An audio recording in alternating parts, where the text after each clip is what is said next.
दूर किसी जंगल में एक चिड़िया और उसका पति लकड़ी का काम करते थे। वो गरीब लकड़हारे सूखी लकड़ियों को काटते और पक्षियों को बेचते थे। वो ज्यादा अमीर तो ना थे, परंतु उनका अच्छा गुजारा हो रहा था।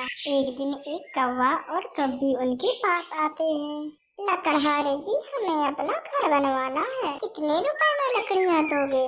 दूसरे पक्षियों से तो हम 100 रुपए लेते हैं, परंतु आपसे 50 ही लेंगे, क्योंकि आप हमारे पुराने जानने वाले हैं। अरे आप चाहे पैसे जितने चाहे उतने ले लेना, परंतु मेरी एक शर्त है। जी जी, बताएं आपकी क्या शर्त है? हम घर बनवाने के लिए लकड़ी अच्छी सी लगवाएंगे। हम जंगल में लकड़ी लेने जा रहे हैं, आप हमारे साथ जंगल में चलें। आप वहाँ पर जो लकड़ी पसंद करेंगी हम वो ही लकड़ी काट कर आपको दे देंगे। कौवा और कव्वी उन लकड़हारे पक्षियों के साथ घने जंगल में जाते हैं। चिड़िया का पति एक अच्छा मोटा सा पेड़ देखकर कौवे से कहता है, अरे भाई साहब, ये पेड़ ठीक है, इस पेड़ की लकड़ सबसे अच्छी होगी। अरे हाँ, मुझे भी यही पेड़ ठीक लग रहा है, आप इसे ही काट लें।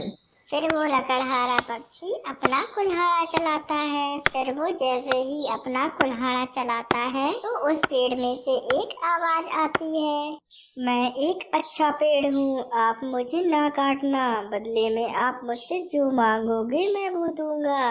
ये देख वो सब तो हैरान हो जाते हैं। कालू जी, ये तो इस लकड़हारे के हाथ बड़ा खजाना लग गया है। पेड़ जी, हमें कुछ नहीं चाहिए, बस हमें एक नया कुल्हाड़ा दे दें। हमारा कुल्हाड़ा पुराना हो गया है, अब इससे हमें लकड़ियाँ काटने में बहुत मुश्किल होती है, और बदले में आप मुझे अपना पुराना कुल्हाड़ा दोगे। ऐसा कहते हुए वो पेड़ उन्हें एक नया और बहुत तेज धार वाला कुल्हाड़ा दे देता है और उनका पुराना कुल्हाड़ा ले लेता है। अरे लकड़हारे, मुझे कुछ काम याद आ गया है, हम फिर आएंगे घर बनवाने के लिए। ऐसा कहते हुए कौवा और कव्वी वहाँ से चले जाते हैं। ये कौवा और कव्वी तो हमें ऐसे ही तंग करने आ गए थे। चलो इसी बहाने हमें अपने काम करने के लिए एक नया और अच्छा कुल्हाड़ा मिल गया। कालू जी, आप ऐसे ही आ गए वहाँ से, अब घर का क्या करना है? अरे तुम भी बुद्धू ही हो, अब हमारा घर बनाएगा वो जादुई पेड़। वो लकड़हारे वहाँ से चले गए होंगे, अब मैं वहाँ जाता हूँ और उससे अपने लिए नया घर मांगता हूँ। ऐसा कहकर कौवा जंगल में जाता है और जंगल में जाकर उसी पेड़ पर कुल्हाड़े से वार करता है। नाना, आप मुझे ना मारें, बदले में आप जो मांगोगे मैं वो दूंगा आपको। अरे मुझे एक अच्छा सा पक्का घर चाहिए। और बदले में आप मुझे दोगे अपनी पत्नी। ये सुनकर कालू थोड़ी देर के लिए कुछ सोचता है। पत्नी पत्नी तो फिर से मिल जाएगी, मैं ये मौका जाने नहीं दूंगा, मुझे स्वीकार है, आप ले लें मेरी पत्नी। कालू, आप जाएं उसी पेड़ पर जहां आप रहते हो, सुंदर सा घर बन गया है। अरे वाह वाह, ये घर तो सच में ही बहुत सुंदर है, अब मैं कोई दूसरी सी कभी देखकर शादी कर लूंगा। कुछ दिनों बाद कालू फिर से जाकर पेड़ पर वार करता है। कव्वे, तुम फिर आ गए, अब क्या लेना है? मुझे ढेर सारा खजाना और एक हवाई मोटर चाहिए। और बदले में तुम मुझे दोगे अपनी टांगे। कौवा 1 मिनट के लिए तो थोड़ा परेशान हो जाता है, परंतु फिर वो बोलता है, ले ले आप मेरी टांगे, ले ले मेरी टांगे, हवाई मोटर मिल जाएगी और मेरे पंख भी हैं, मुझे इन टांगों की कोई जरूरत नहीं है। फिर वो पेड़ कौवे को ढेर सारा खजाना और एक हवाई मोटर देता है और बदले में कौवे की टांगे ले लेता है। कौवा सारा खजाना हवाई मोटर में रखता है और घर चला जाता है।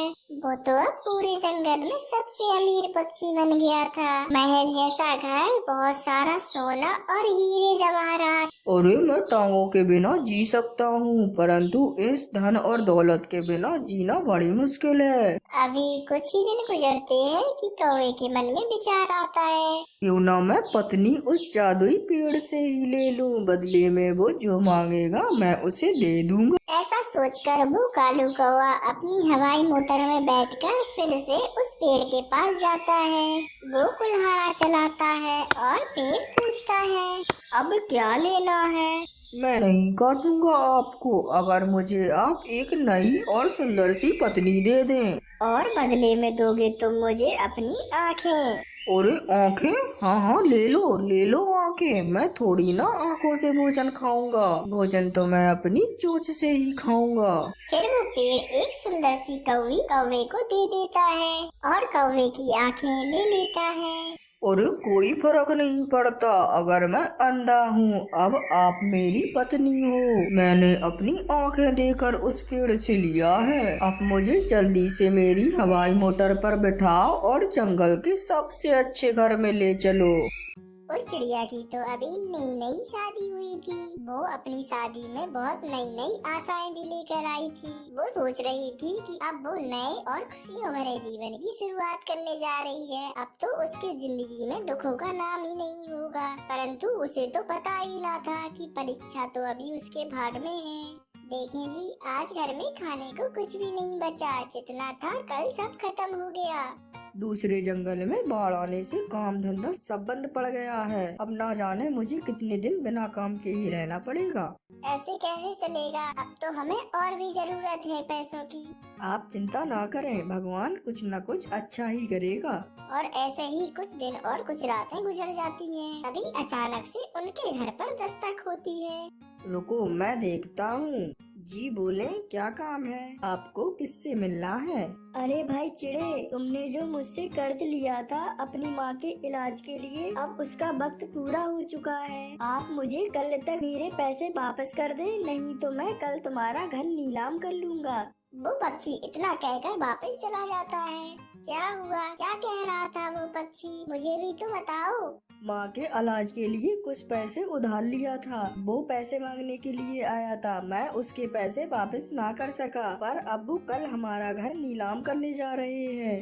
ये सुनकर तो मम्मा चिड़िया की जैसे जान ही निकल जाती है, परंतु फिर भी वो अपने पति को हौसला देती है। आप दिल छोटा ना करें, हम फिर से नया और एक अच्छा सा घर बना लेंगे। हमारी नई नई शादी हुई है, घर के बिना रहना तो बहुत ही मुश्किल हो जाएगा। मेरे अंकल रहते हैं पास वाले जंगल में, मैं जाता हूँ और उनसे कुछ उधार पैसे लेकर आता हूँ। ऐसे ही कुछ दिन गुजर जाएंगे और मुझे जब काम वापस मिल जाएगा तो मैं फिर अंकल के पैसे वापस कर दूंगा।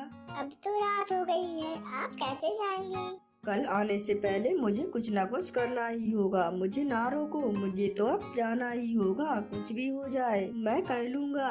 फिर ऐसे ही वो मानव चिड़ा दुखी दिल के साथ अपने घर निकल जाता है। अभी वो तालाब के पास पहुंचा ही था कि तेज हवा के साथ साथ आसमान पर गहरे बादल भी आ जाते हैं और साथ ही बारिश भी शुरू हो जाती है। ऐसे ही कुछ देर बाद बिजली उस मानव चिड़ा के ऊपर आकर गिरती है और वो सारे दुख और गमों के साथ वहीं पर अपने प्राण त्याग देता है। अगली सुबह तोता उसे मरा हुआ देखकर उसके घर चिड़िया को बताने के लिए जाता है। चिड़िया, जब रात तूफान आया तो तुम्हारा पति तालाब के पास क्या करने गया था? वो अपनी बुआ के पास जा रहे थे कुछ रकम उधार लेने। चिड़िया, आपके लिए एक दिल दहलाने वाली खबर है। जब मैं सुबह तालाब के किनारे गया तो मैंने देखा कि मानव चिड़ा वहाँ पर मरा पड़ा है।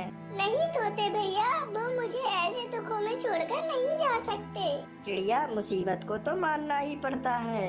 ऐसे ही ये सब बातें बताकर तोता वहाँ से चला जाता है। फिर उसी दिन चिड़िया के घर की वो पक्षी नीलामी कर लेता है और चिड़िया को वो घर छोड़ना पड़ता है। वो बेसहारा होकर एक पेड़ पर बैठी हुई थी। ना उसके पास कुछ खाने के लिए था और ना ही कुछ पैसे थे और ना रहने के लिए घर था। रात भी अब होने ही वाली थी। आज रात में कबूतर भैया के यहाँ चली जाती हूँ, शायद वो एक रात अपने घर पर मुझे रख ले। ऐसे बैठे बैठे पूरी रात गुजारना तो बहुत मुश्किल है। और फिर चिड़िया तोते के घर की तरफ चली जाती है। भैया आपका बहुत बहुत धन्यवाद जो आज रात आपने हमें अपने घर पर रख लिया। अरे चिड़िया, इतनी बड़ी जिंदगी है तुम्हारी, ऐसे जीना तो बहुत ही मुश्किल हो जाएगा। तुम ऐसे इस समाज में कैसे जी पाओगी? मैं कोई न कोई काम करना चाहती हूँ जिससे मैं अपना नया घर बना सकूँ और मैं अच्छी और सच्ची पक्षी बन सकूँ। अगर आप सच में काम करना चाहती हो तो मैं आपके काम करने में आपकी मदद करूँगा। मेरे एक दोस्त की दूसरे जंगल में चूड़ियों की दुकान है। मैं अपने कजन से आपके लिए कुछ चूड़ियाँ ले दूंगा और फिर उन्हें बेचकर पैसे वापस कर देना। ऐसे आपको कुछ मुनाफा भी हो जाएगा। ये सुनकर तो वो चिड़िया बहुत ही खुश हो जाती है। कबूतर भैया आपका बहुत बहुत धन्यवाद, मैं ये काम बहुत मेहनत से करूँगी। अगली सुबह कबूतर उस चिड़िया को लेकर अपने दोस्त की दुकान पर जाता है। लालू, ये मेरे दोस्त की पत्नी है। मेरा दोस्त मर गया है। मेरे दोस्त को किसी का कर्ज देना था और उनने फिर उसका घर नीलाम कर दिया। अरे बहुत दुखी है ये चिड़िया। मैं कोई काम करना चाहती थी और फिर कबूतर भैया आपके पास ले आए मुझे। आप ये कुछ चूड़ियाँ ले जाए, आप इन्हें बेचकर इनका मुनाफा अपने पास रख लेना और दाम मुझे वापस करके और चूड़ियाँ ले जाना। और ऐसे ही आप जितनी ज्यादा चूड़ियाँ बेचोगी उतना ही ज्यादा मुनाफा होगा आपको। आप देखना मैं ये काम बहुत अच्छे से करूँगी। अरे चिड़िया, आप ये चूड़ियाँ ले और वापस चली जाएं। मुझे यहाँ पर कुछ काम है, मैं तो कल वापस आऊँगा। फिर ऐसे ही चिड़िया वहाँ से कुछ चूड़ियाँ लेकर वापस चल देती है। वो पूरे जंगल में घूमती है। चिड़िया बहन रुकना, जरा मुझे भी तो दिखाओ कैसी हैं ये चूड़ियाँ। मेरी चूड़ियाँ बहुत अच्छी हैं और दाम भी बहुत कम है। जरा पहनाओ तो मेरे पंख में, मैं भी तो देखूं कैसी लगती है ये चूड़ियाँ मेरे पंखों में। फिर ऐसे ही मीनू चिड़िया की चूड़ियाँ पूरे जंगल में मशहूर हो गई थी, क्योंकि वो तो घर घर जाकर चूड़ियाँ बेचती थी। चूड़ियाँ ले लो जी चूड़ियाँ, रंग बिरंगी सतरंगी चूड़ियाँ। वो ऐसे ही आवाज लगा लगा कर अपनी चूड़ियाँ बेचती रहती थी। फिर ऐसे ही कुछ दिन और रातें गुजर जाती हैं। कबूतर भैया मैं आपका एहसान कभी नहीं भुला सकती। अगर आप उस रात मेरी मदद ना करते तो मैं आज ना जाने किस हालत में होती। अरे चिड़िया, ये तो तुम्हारी मेहनत है। अगर आप मेहनत ना करती तो भला मैं क्या कर पाता। फिर वो चिड़िया ऐसे ही चूड़ियों के मुनाफे से अपने लिए एक सुंदर सा घर बना लेती है और वो सब हंसी खुशी अब रहने लगते हैं।